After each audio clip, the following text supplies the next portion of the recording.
Halo semua, kembali lagi di channel Ngomongin Film. Kali ini kita akan membahas alur cerita dari sebuah film yang menceritakan tentang seorang mantan pasukan khusus yang selalu dikejar-kejar oleh para asasin tak peduli kemanapun ia pergi. Meski begitu, ia memiliki kemampuan aneh di mana setiap kali ia terbunuh, ia selalu mengulang dari awal lagi. Sehingga ia pun mencoba mencari tahu apa yang membuat dirinya terjebak di dalam perputaran waktu ini. Lalu apakah pria ini bisa menyelesaikan misinya? Wis rasa kesuwen, langsung saja kita masuk ke alur ceritanya.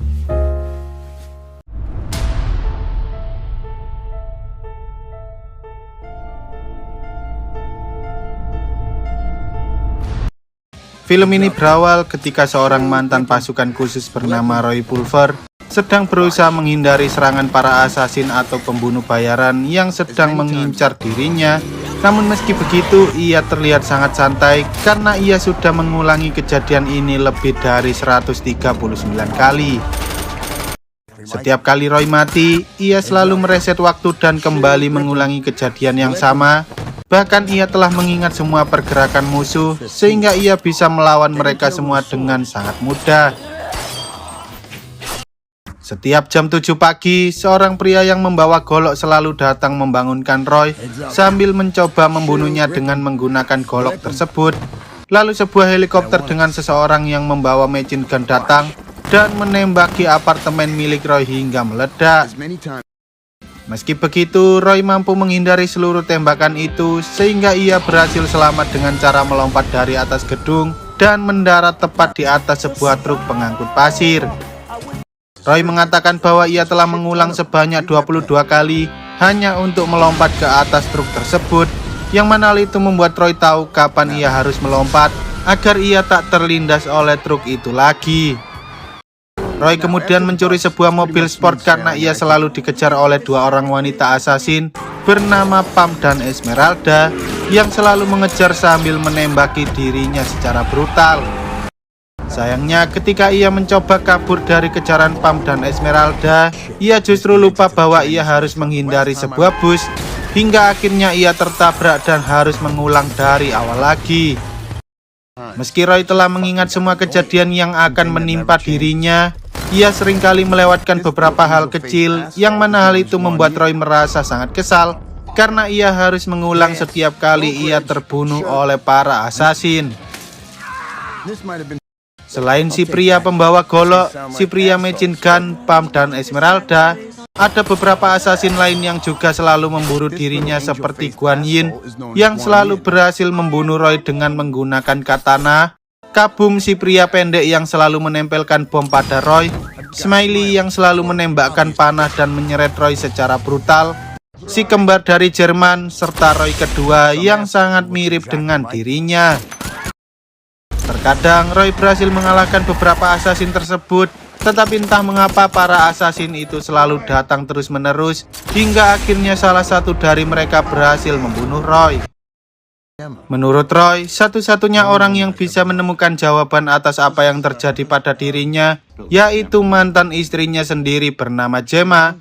Namun setiap kali Roy menelponnya, entah mengapa orang yang mengangkat telepon itu justru bos dari Gemma yang bernama Kolonel Ventor.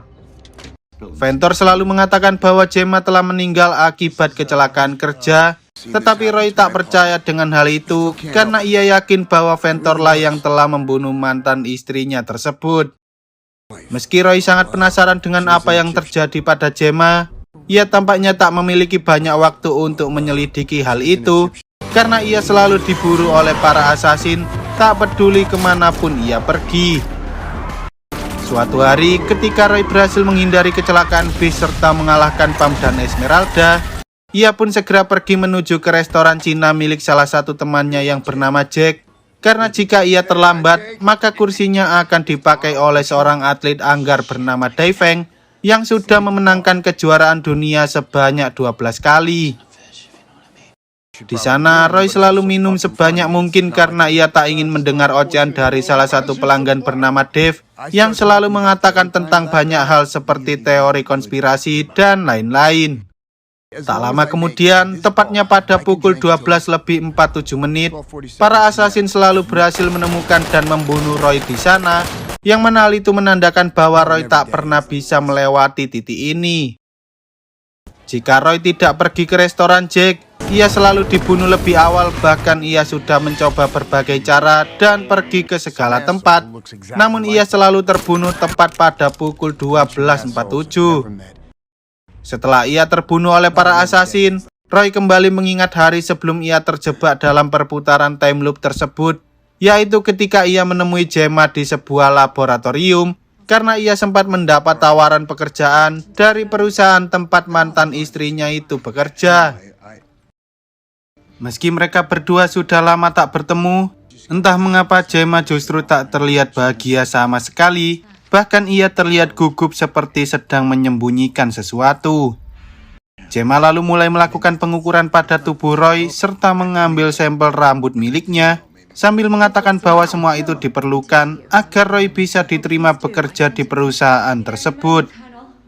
Roy yang penasaran dengan alat aneh yang ada di depannya itu pun mencoba bertanya pada Gemma apa yang sebenarnya sedang ia kerjakan saat ini. Dan Gemma pun mengatakan bahwa alat itu bisa membuka ruang dan waktu, bahkan alat itu juga bisa menghancurkan dunia jika mereka salah menggunakannya. Roy sempat membahas tentang putra mereka berdua yang bernama Joe, tetapi tampaknya Gemma tak ingin membahas tentang hal itu, karena ia kesal dengan Roy yang dulu selalu menghabiskan waktu untuk pekerjaan, daripada bersama istri dan putranya sendiri. Di sisi lain, saat Ventor dan pengawalnya sedang mengamati Roy melalui CCTV, Ventor sepertinya tak suka dengan keberadaan Roy, sehingga ia pun mengirim Brad untuk mencari tahu alasan mengapa Roy datang ke tempat itu. Kemudian saat Brad datang, ia memperingatkan pada Gemma bahwa tempat ini merupakan area terlarang, tetapi Gemma mengatakan bahwa ia sudah mendapat izin dari Ventor untuk membawa seseorang yang menurutnya penting. Namun ketika Roy memberikan berkas lamaran miliknya, Brad mengatakan bahwa mereka tidak sedang menerima karyawan baru, dan Gemma pun langsung mengusir Brad dari sana. Ternyata Gemma selama ini berbohong karena perusahaan mereka memang tidak merekrut karyawan, melainkan ia sendiri yang ingin memperkerjakan Roy untuk melakukan sesuatu secara diam-diam. Sebelum Roy pergi dari sana, Gemma mengatakan bahwa sebelumnya ia sempat mengirimkan sebuah hadiah ulang tahun yang sangat penting pada Roy, dan ia juga meminta Roy untuk mengingat kata-kata Osiris. Sementara itu, Ventor yang menyadari bahwa Roy bisa menjadi ancaman bagi perusahaan mereka pun meminta Brad untuk mengirimkan beberapa assassin bayaran dengan harga yang cukup tinggi, agar mereka bisa segera menyelesaikan masalah tersebut.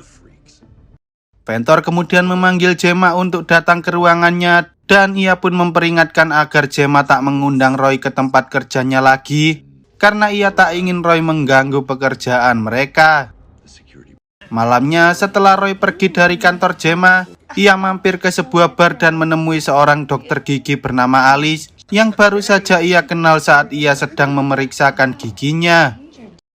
Alice tampaknya ingin lebih dekat dengan Roy meski mereka baru saja bertemu, namun si bartender yang bernama Gabriel ini justru meragukan hal itu karena ia tahu bahwa Roy masih mencintai seseorang yang tak lain adalah mantan istrinya sendiri.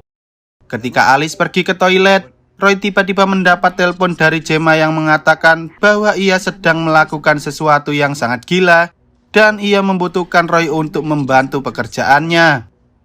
Sebelum Gemma berhasil menyelesaikan kata-katanya, Ventor yang mengetahui hal itu pun langsung mematikan telepon tersebut, yang mana hal itu sempat membuat Roy khawatir. Tetapi pada akhirnya Roy malah lupa dan ia pun memilih bersenang-senang dengan Alice. Setelah Roy mengingat-ingat kembali tentang kenangan itu, ia pun sadar bahwa ia ternyata belum pernah membuka hadiah ulang tahun yang dikatakan oleh Gemma sebelumnya. Dan ternyata hadiah itu merupakan sebuah buku tentang Aisha dan Osiris. Ketika Roy mencoba membaca buku itu, ia lupa bahwa ia harus melawan para assassin yang datang untuk memburu dirinya, sehingga ia pun langsung tertembak oleh si pria pembawa machine gun. Roy sempat mati sebanyak 2 kali sebelum akhirnya ia berhasil kabur sambil membawa buku tersebut, Setelah ia menemukan tombol nitros pada mobil curian itu, dan ia pun ngebut sejauh mungkin agar para asasin itu tak bisa menemukan dirinya. Singkat cerita, ketika Roy berhasil menemukan tempat yang cukup aman, ia pun membaca buku Iset dan Osiris pemberian Gemma tersebut. Tetapi setelah membacanya, entah mengapa Roy justru tak paham sama sekali apa yang harus ia lakukan dengan isi cerita dari buku itu. Di sana, Roy tak sengaja melihat putranya si Joe yang sedang membeli sesuatu dari seseorang yang lebih dewasa darinya. Dan saat Roy menyadari bahwa ia adalah satu-satunya keluarga yang dimiliki oleh Joe setelah Gemma meninggal, Roy pun mencoba mengikuti kemana Joe akan pergi. Ia lalu masuk ke dalam sebuah warnet di mana di sana sedang diadakan turnamen e-sport. Dan tampaknya Roy tak sadar bahwa setiap kali ia lewat, ia selalu membuat komputernya mengalami nge-glitch. Setelah bertemu dengan Joe, Roy pun mencoba bertanya tentang benda apa yang baru saja ia beli. Dan ternyata Joe tidaklah membeli apapun, melainkan ia baru saja bertukar kartu untuk mencari kartu-kartu kesukaannya. Roy kemudian mengajak Joe untuk pergi ke suatu tempat karena ia ingin mengatakan pada Joe tentang kematian Gemma. Tetapi saat mereka keluar dari sana, Roy akhirnya menyadari bahwa ia berhasil bertahan jauh lebih lama dari sebelumnya, hingga pukul 12 lebih 50 menit. Sejak saat itu, Roy pun menyadari bahwa ada alat pelacak yang terpasang pada dirinya, karena setiap ia pergi ke tempat yang tertutup rapat seperti restoran Jack, ataupun pergi ke ruang bawah tanah seperti sebelumnya, para asasin itu selalu kesulitan dalam mencari keberadaan dirinya.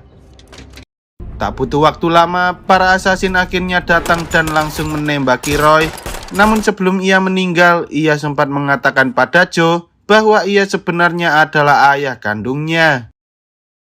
Setelah Roy terbangun, ia pun langsung menanyai si pria pembawa golok tentang alat pelacak yang ada pada dirinya. Tetapi sayangnya pria itu tak mau mengatakan apapun pada Roy. Mendengar hal itu, Roy pun bergegas pergi ke restoran Jack dan ia langsung masuk ke dalam toilet, di mana di sana ia mencoba mengobok-obok celananya. Namun ia masih tak bisa menemukan alat pelacak tersebut. Roy lalu teringat dengan Dave yang pernah bekerja di bidang keamanan, sehingga ia mencoba bertanya di manakah ia akan menaruh alat pelacak pada seseorang. Dan Dave pun menjawab bahwa ia pasti akan menaruhnya di tempat paling aman, yaitu di balik gigi. Hal itu membuat Roy sadar bahwa ia sebelumnya sempat pingsan ketika Alice sedang memeriksa giginya. Dan setelah ia mencabut beberapa gigi, ia akhirnya berhasil menemukan alat pelacak tersebut, tepat saat Roy kedua datang dan langsung membunuhnya. Setelah Roy terbangun dari tidur, ia pun bertanya pada Alice dan ternyata dugaannya benar bahwa Brad lah yang telah memasang alat pelacak tersebut ketika ia sedang memeriksakan giginya pada Alice. Roy kemudian kembali melawan beberapa asasin hingga ia tiba di restoran Jack, di mana di sana ia pun langsung mencabut alat pelacak itu dari giginya. Lalu ia menaruh alat pelacak itu di sebuah gedung kosong untuk menjadikannya sebagai umpan. Ternyata usaha Roy tidaklah sia-sia karena ia berhasil menangkap Pam yang terpancing oleh umpan tersebut. Tetapi karena Pam tak ingin mengatakan siapa orang yang telah mengirimnya, Roy pun langsung menembak Pam dan pergi begitu saja. Roy mulai menyadari bahwa Gemma sengaja membuat Roy menjadi seperti ini karena suatu alasan. Namun karena ia tak bisa mengulang waktu untuk menyelamatkan Gemma, Roy pun mulai memburu para asasin yang selama ini selalu mengejarnya, agar ia bisa bersenang-senang sambil membalaskan dendam pada mereka semua.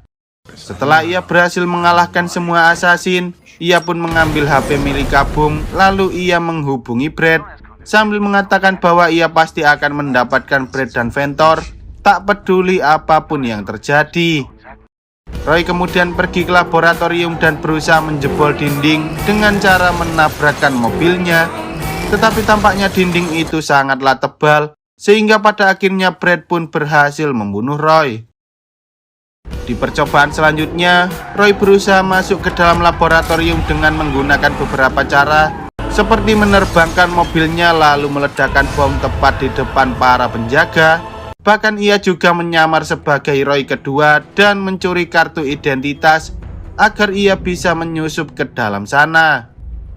Meski begitu, Roy seringkali mendapat masalah sehingga ia harus mengulangi beberapa kali sambil mempelajari apa saja yang harus ia lakukan untuk bisa menerobos masuk tanpa terdeteksi oleh para penjaga serta kamera CCTV yang ada di sana.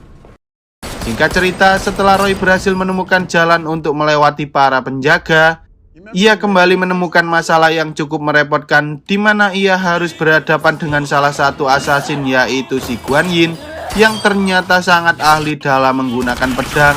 Bahkan Roy tak tahu bagaimana cara mengalahkan Guan Yin meski ia memiliki senjata api untuk melawannya.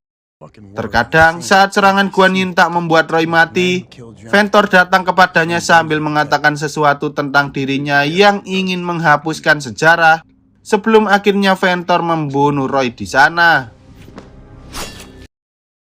Dari pengalamannya selama bertemu dengan Ventor, Roy akhirnya menyadari bahwa alat aneh yang dibuat oleh Gemma memiliki nama Osiris Spindle.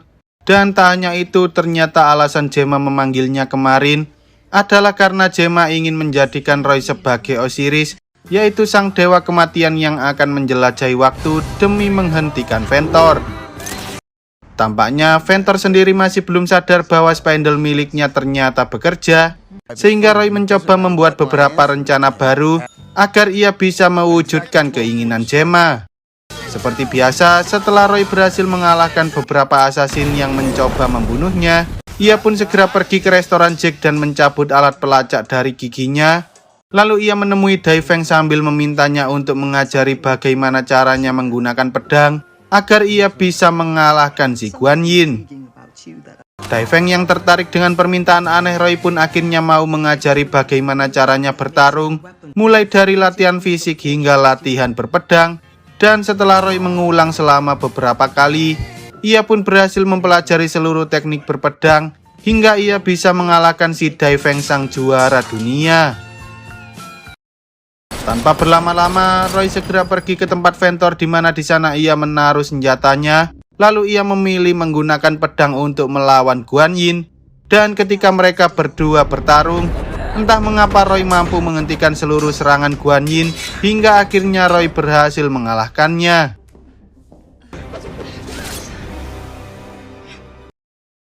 Menyadari hal itu, Brad dan Ventor lalu datang untuk membunuh Roy. Tetapi sayangnya semua itu sia-sia karena Roy mampu mengalahkan Brad dengan mudah. Bahkan ia juga berhasil mengalahkan Ventor dan di sana Roy akhirnya menceritakan bahwa ia dikirimkan oleh Gemma menggunakan Spindle untuk menghentikan Ventor yang ingin mengubah sejarah dunia. Mendengar hal itu, Ventor mencoba memprovokasi Roy dengan mengatakan bahwa meski Roy telah melewati kematian berkali-kali, ia tampaknya masih tak bisa mengubah apapun, terutama tentang dirinya yang tak bisa melindungi keluarganya sendiri. Bahkan Roy juga tak bisa melindungi Joe dari serangan para assassin. Roy yang marah kemudian membunuh Ventor, lalu ia bergegas mencari keberadaan Joe. Tetapi sayangnya ia terlambat karena Joe telah meninggal akibat diserang oleh salah satu assassin. Bahkan ia juga tak bisa melakukan apa-apa ketika dunia hancur akibat ledakan dari Spindle tersebut.